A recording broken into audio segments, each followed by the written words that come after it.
Greetings, citizens! You're now trapped in the nerd cage with your hosts Marq and Jay. We hope you have a smashing good time.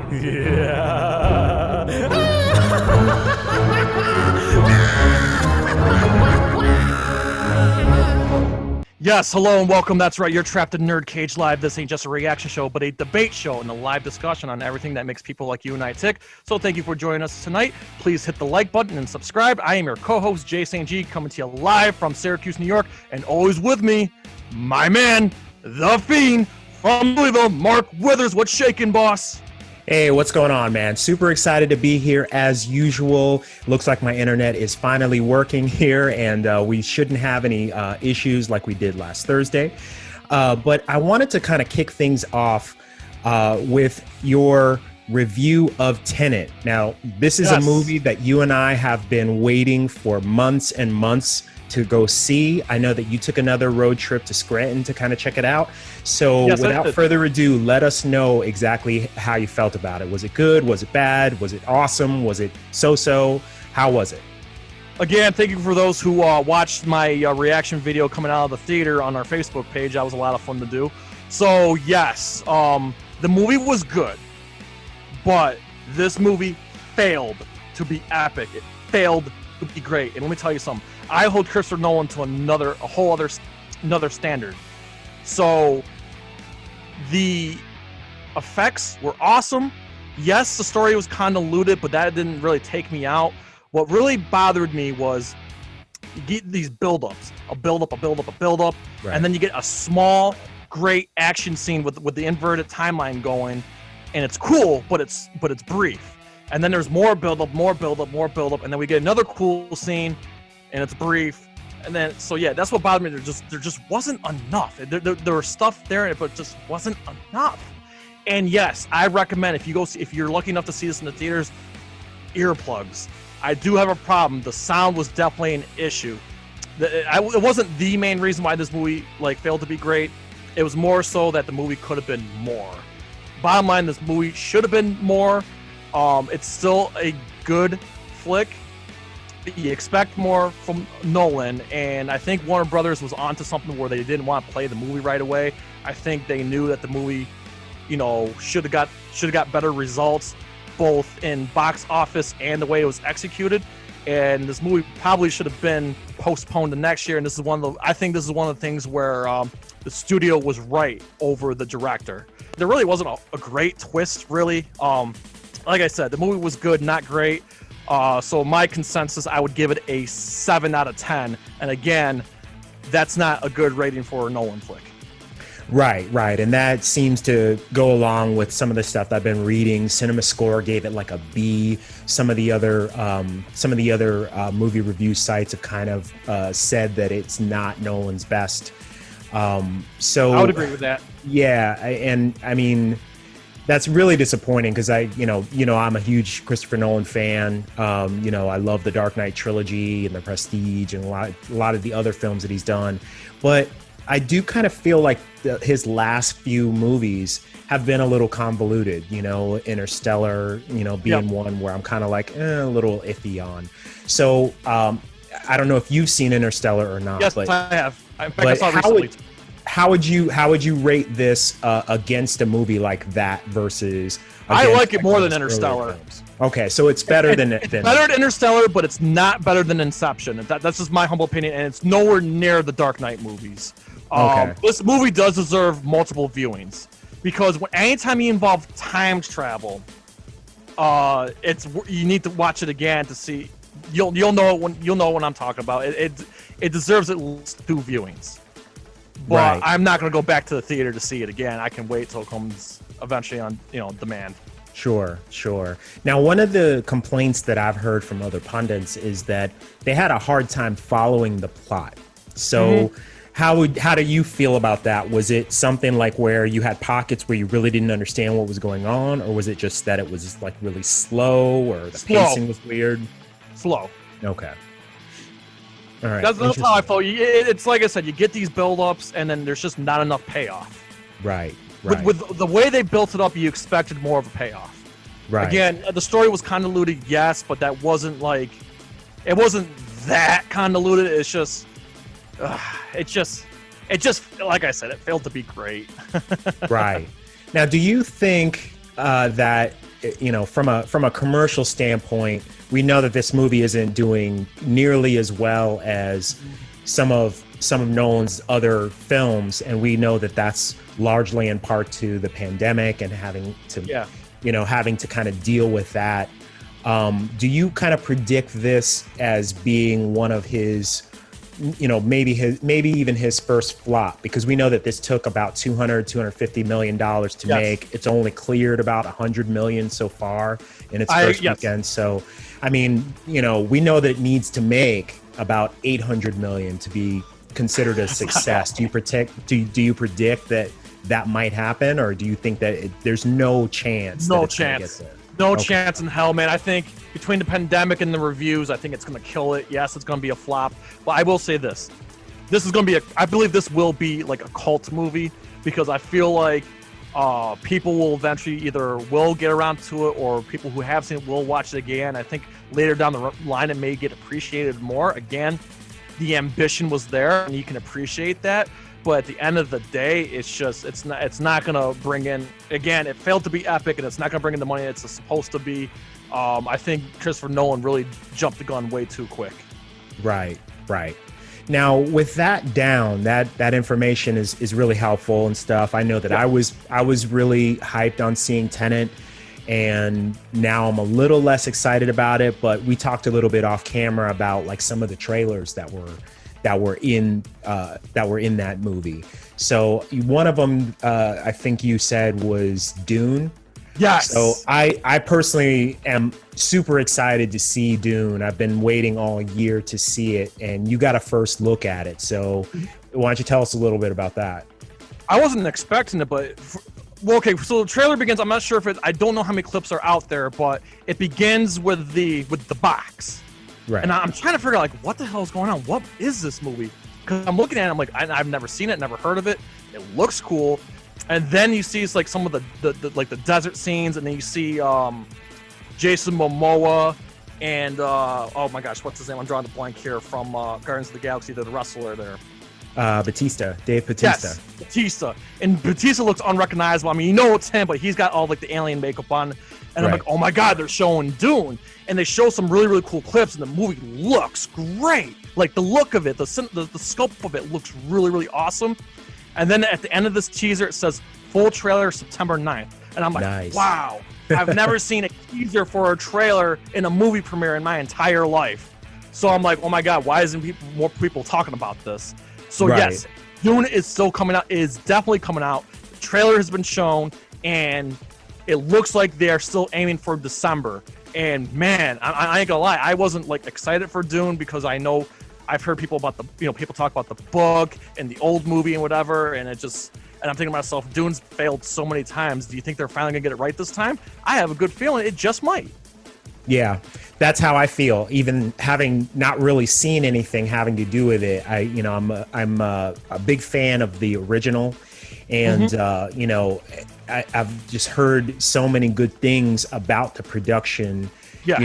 From not personally, but sort of read things that from people who are involved in the production, kind of people who have kind of gotten a first look at it, and so I can't wait to see like what they come out with. And the fact that you got to see a trailer before I did, I'm a little bit jealous about that, but it looks like we're gonna get a full trailer on the 9th. So I'm pretty stoked for it either way. And another trailer that was shown, obviously it's the one that everybody's talking about right now, is No Time to Die. Yes, the marketing for No Time to Die has started again. As you already know, Mark, No Time to Die was probably the first major movie to postpone due to the pandemic. And now we get even a better trailer and definitely a better look at this movie. And color me re-excited again. To me, this is the most hyped movie of 2020. Man, Mark, thoughts? Have you seen that trailer? I watched it this morning, and I'm not like the biggest James Bond fan. I haven't been very excited about this movie, but that trailer actually did get me a little bit hyped, man. There are some really good, really exciting scenes. I am a big fan of Rami Malek, who's going to be the antagonist in this movie. He looks awesome in it, you know, like it's interesting. And then also this new 007, you know, like for anybody who's not familiar with the premise of this movie, James Bond actually goes into retirement, and they give another agent his 00 number. So there's another 007, and she's badass. Yeah, and there's a tension there too. Yeah. So it's pretty exciting. Like man, I'm watching this trailer and I'm like, man, I know this is Daniel Craig's last run. I mean, if he's gonna go out with a bang, but at the same time, I'm like, oh man, I want more. Like, he's just so damn good in the role, and finally he's met his match with Rami Malek. I mean, I'm not poo-pooing the other Bond villains and the other on the other Daniel Craig films, but Rami Malek seems to be the villain that we were waiting for, and I'm like, yes. So consider me hyped, and I hope this pandemic clears, and I hope this movie makes its November release, because this is the most exciting movie for 2020 for me. And I just can't wait, man. I'm sure that, like, if the theaters in New York are not open by that time, like, you know, just move to Pennsylvania. Just, you know what I mean? Like, you're probably going to be camped out like a couple days before, you know, just to see that one. So, and I probably will too, because I'm pretty excited to see that now that I've seen that trailer. That one scene with where he's riding the motorcycle up that hill, and he kind of jumps it onto like the top of the building. I don't know if you saw that part. That's an amazing stunt. And so just for that alone, I just want to see that, you know. But yeah, I'm pretty hyped for it, man. I can't wait. Absolutely. So, Mark, another movie that we both watched over the weekend, 21 Bridges. You can find it on Hulu with Showtime. Awesome watch. We wanted to dedicate another segment to our man, Chadwick Boseman. Mark, I want to hear your thoughts on 21 Bridges. Well, I think it's super interesting that this movie was released in November of last year and got virtually no heat. I mean, you had Chadwick Boseman in it, in the starring role, and it was directed by the Russo brothers, who had just come off of... No, produced. Oh, it was produced? Okay, yeah, my bad. It was produced by the Russo brothers, who everybody knows, you know, from the Marvel movies. They're really hot right now, but nobody went to see this movie. I mean, it was made for about $33 million. It cleared a little less than 50. Huge flop. But now, you know, in light of Chadwick's recent passing, it's starting to get a little bit more attention. I watched it this past week, and I was really impressed with it. I mean, it's not a perfect movie, but it's really well executed, well written. Yes. There's lots of action. There's great performances, right? Great tense scenes, great performances from the whole cast. I mean, and you've got a star-studded cast with Chadwick Boseman. You've got J.K. Simmons, Taylor Kitsch, Sienna Miller. And you've got a couple. Right, Keith David's in it. You've got some really good, heavy hitters in it, and you've got like a few solid newcomers. There's a guy in there named Stephen James who he plays Michael. He plays one of the criminals that they're going after. People might recognize him as Jesse Owens. He played Jesse Owens in the movie Race a few years ago. And he was also in an Amazon TV show, which I really like, called Homecoming. But he gave a really good performance as well. I thought that, overall it was a pretty solid movie. It did have a couple of flaws, a couple of things that I didn't like about it. But overall, I think it's a pretty solid film that I would recommend. What did you think about it, Jay? Oh man, I loved it. And here's the thing. I think this movie was two things that hurt this movie: Knives Out, and the fact that the trailer didn't really should have revealed a little more. Because I was under the impression that it was just going to be a manhunt the whole time, right? And it wasn't. There's a huge plot that I don't want to spoil too much, but there's more to the manhunt. Okay, and then after we get through the manhunt, there's another plot that we get into, and it's really, really cool, and it's really, really tense. But yes, it's tense. These scenes, like the scene in the meat locker, and then the ending, and only Chadwick Boseman could have did a performance like that. And it's just like, wow. I was like nervous. I'm like, oh my God, what's gonna happen? So yes, this movie is absolutely enjoyable. I give it a solid 7 out of 10. Okay, because I'm again different standards from the previous movie we just talked about, but a 7 out of 10 for me. Yeah. So you heard it here. We both really enjoyed the movie. It's available on Hulu with a Showtime subscription, or if you already have Showtime through another platform, it's available there. We both recommend this movie. So with that down, I know that this piece of news is very exciting to you, Jay. Mario's 35th anniversary. You want to talk about that a little bit? Yeah. So real quick, rapid fire. So the 35th anniversary Mario collection has been rumored from Nintendo. The announcement has been rumored for months now, and we finally got a Nintendo Direct. And yes, so not only that we're getting a Super Mario 35 Battle Royale that's going to come out in October. They're going to bring back Mario 3D Land from the Wii U onto the Switch in February. And of course, they talked about, and then they showed the Mario Kart racer toys with the cameras there, which is the augmented reality thing, which is pretty cool. But for me, the biggest announcement was the 35th anniversary 3D Mario All-Star Collection. Holy smokes. Super Mario 64, Super Mario Sunshine, and Super Mario Galaxy, all 3 of them together in one pack. Ported for the Switch. Color me excited. I cannot wait, because Mario 64 is an all-time classic. Mario Sunshine I never got around to, and I hate to say it, but I never got around to Mario Galaxy either. So I'm excited to finally play these games on the Switch. And oh my God, do I feel old that Super Mario Brothers is 35 years old. Wow. Yeah. I feel, obviously I am old. I'm older than you. And, I remember the first Mario. I remember when Donkey Kong first came out. So yeah. Wait, Donkey Kong was Mario's first appearance. That's but right. The 35th anniversary is lining up with the original Super Mario Brothers for Nintendo. It's what they're celebrating, and it's just like, wow, it's an exciting time to be a Nintendo fan and a Mario fan. And I love it that Nintendo is listening to the fans, and we're getting these great games that some of us may not have played or haven't played in a while, and they're bringing them back. Cannot wait. Awesome. Just cannot wait. And before we go, we're really excited for this coming Thursday. We're bringing back Dion. Not only we're bringing back Dion, we talk about The Boys season 2. Yes. Yeah, I know that you've already watched a couple of the episodes. I have yet to be able to sit down and watch them, but I will be checking these out within the next couple of days. I'm going to be locked and loaded for this spoiler discussion. It's going to be a really good time. So, anybody who's really into The Boys TV show should tune in to our YouTube channel live Thursday at 8 p.m. Eastern Standard Time. It is going to be an absolute blast. Yes, and we're really excited for Off the Beaten podcast, Dion to come back.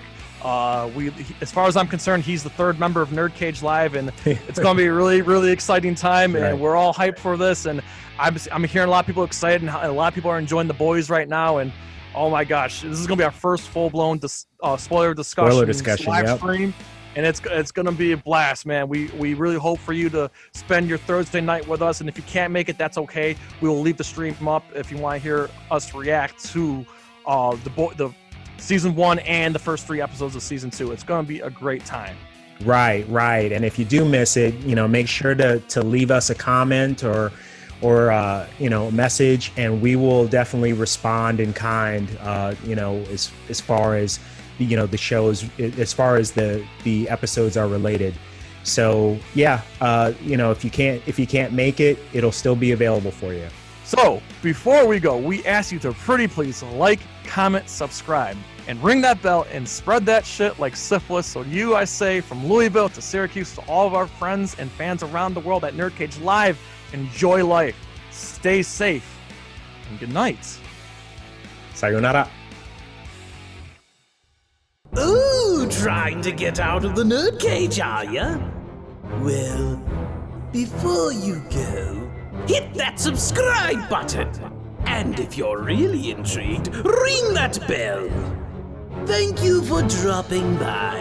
Until next time, tell everyone you know about NerdCage Live!